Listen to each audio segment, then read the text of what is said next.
kekasih. Siapa itu kekasih? Kekasih adalah kata dasarnya dari hub, yang kita kenal juga dengan Habib. Marhaban ya Habib, selamat datang kekasihku. Itu bahasa kita. Ya, selamat datang, selamat hadir, selamat atasmu, dan juga keselamatan atas kami yang mencintai engkau. Habib, itulah kekasih. Hub. Maka itu kalau Al-Quran mengatakan, siapa yang sebenarnya dicinta itu, yang berhak menjadi kekasih itu? Tadi sahabat adalah orang yang bisa masuk dalam hati kita. Arti kita bisa berbagi hati, berbagi perasaan, berbagi pikiran, dan dia tidak akan mengkhianati kita. Itu sahabat. Tapi kekasih, siapa? Itu level tertinggi. Adalah dia yang bisa menjadi belahan jiwa kita, belahan hati kita. Artinya dia sudah berada dalam tarikan dan napas kita. Dia berada dalam aliran darah kita. Dia ada di dalam pikiran kita. Dia ada dalam hati dan rasa kita. Dia ada dalam langkah-langkah kehidupan kita. Itulah seorang kekasih. Itulah makna hakikat cinta. Siapa dia yang sebenarnya demikian? Allah dan kekasihnya Rasulullah. Inilah sebenarnya yang dikatakan puncak cinta itu, yang berhak menjadi kekasih itu. Seorang suami istri, kekasihkah dia? Cinta puncakkah dia? Kata Rasulullah, cinta puncak itu adalah padaku dan pada Allah Subhanahu wa ta'ala. Cinta puncak itu akan mengantarkan kamu, mendampingi kamu, menemani kamu dalam semua kehidupan sampai kematian. Bu, ibu pengen masuk surga tak? Pengen bersama bapak di surga? Dikitnya ngomong jawabnya. Pengen bu? Pengen masuk surga dengan bapak? Tapi bapak-bapak pernah bertanya, Ustaz, nanti di akhirat kita ketemu lagi dengan istri kita. Jadi saya bilang, iyalah. Ngapo memangnya? Lama dia terdiam. Karena di dunia dia lah susahnya bukan main buat bininya itu. Kalau di akhirat ditambah lagi kayak dunia, akhir-akhir gimana katanya gitu. Maka itu diluruskan, bahwasanya ketika di akhirat nanti galau-galau perangai yang buruk di dunia itu jadi elok, Bu. Ibu yang sekarang lah berumur 50 tahun ke atas kaget jadi remaja galau. Yang lah mulai keriput, kendor-kendor, kencang galau. Mau kencang dah, Bu? Bu. Kau jangan ragu-ragu jawabnya. Tapi ada syaratnya. Istri dan suami yang soleha. Nah, di sini ada cinta, ada kekasih. Suami dan istri yang mencintai, yang mengasihi karena Allah. Jadi kalau dia saling mencintai karena suami istri baik, tidak ketemu, Bu. Coba kalau bapak meninggal, ibu-ibu ada yang mau ikut tak? Ada yang mau ikut? Berarti tak cinta tak? Kata cinta sehidup semati, Bu. Kalau bapak-bapak ibunya meninggal, bapak mau ikut ibu tak?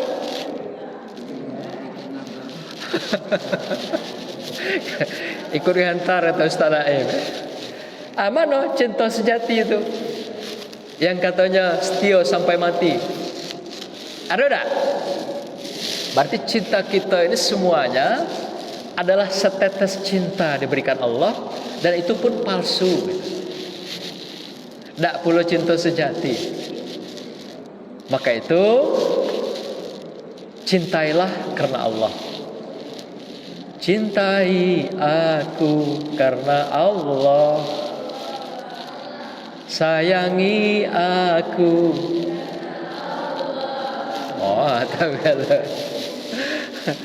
Ada lagu Rita Sugiarto, ya, mencari pacar dunia akhirat.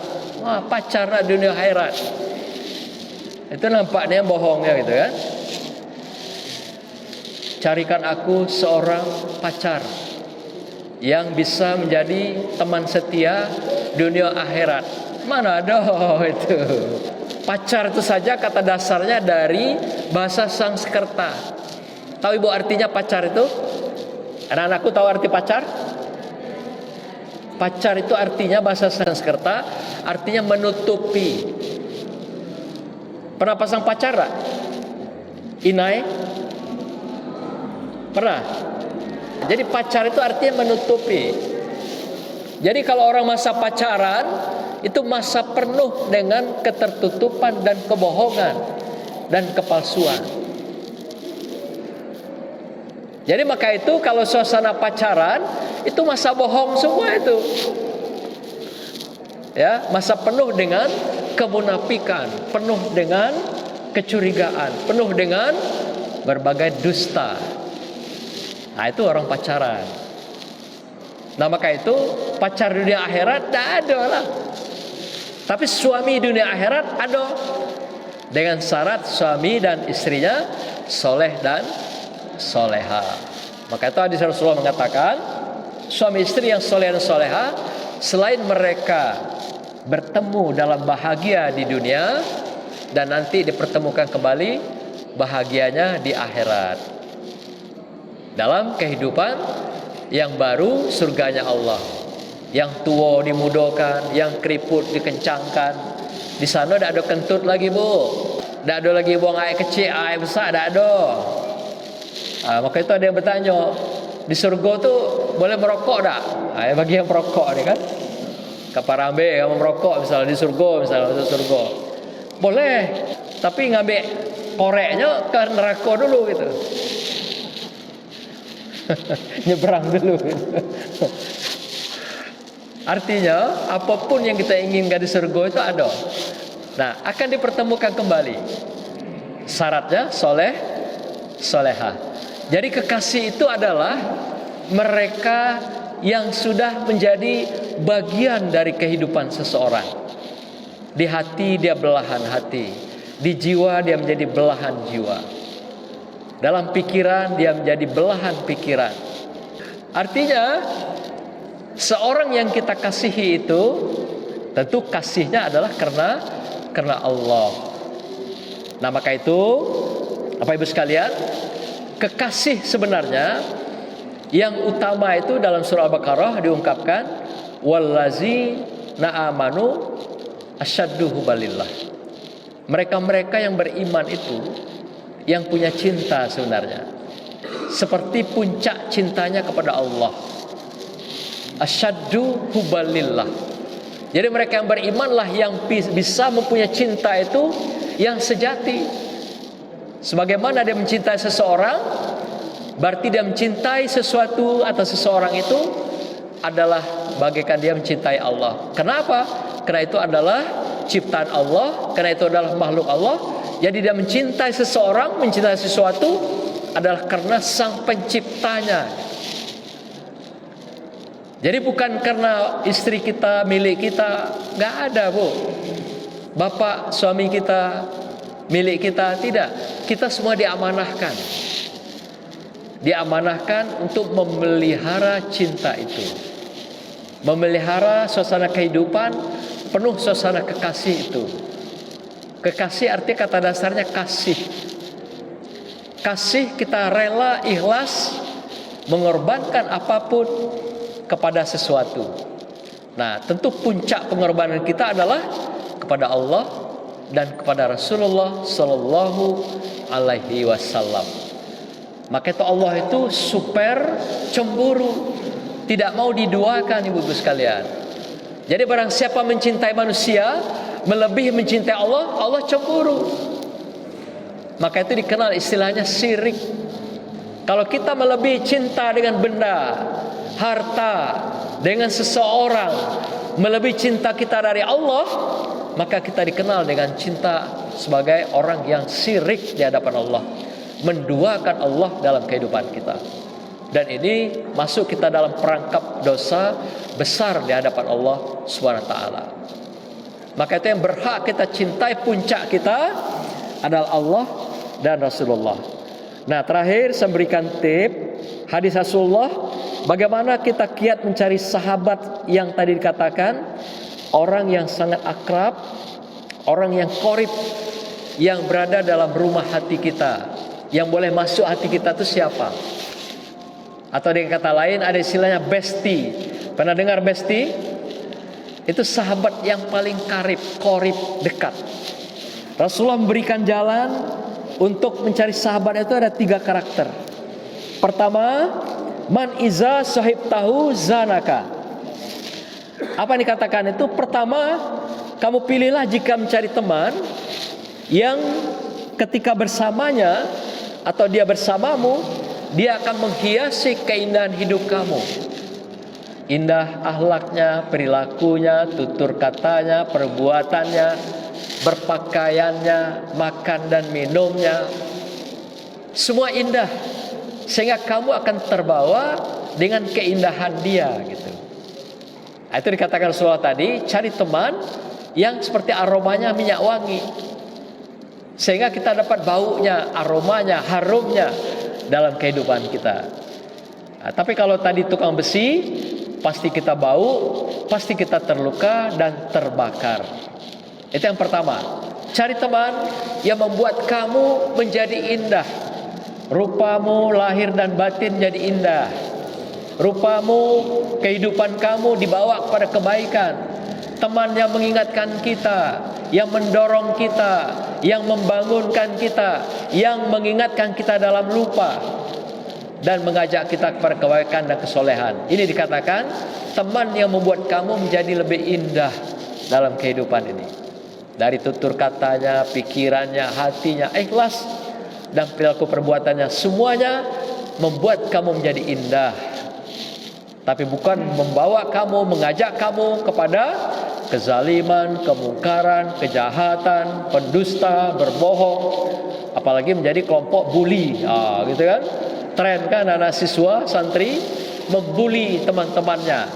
Yang kedua katanya, mencari teman, carilah mereka yang dikatakan wa iza ghibta anhu hafizaka.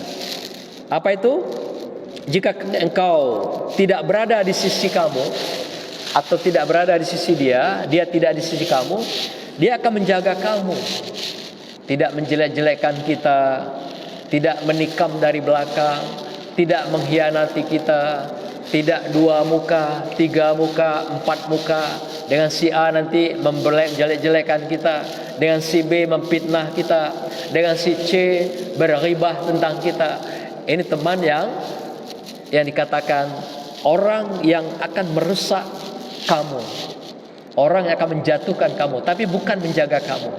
Tapi teman yang dikatakan tadi level sahabat adalah mereka yang bisa menjaga kamu, baik di depanmu maupun di belakang kamu.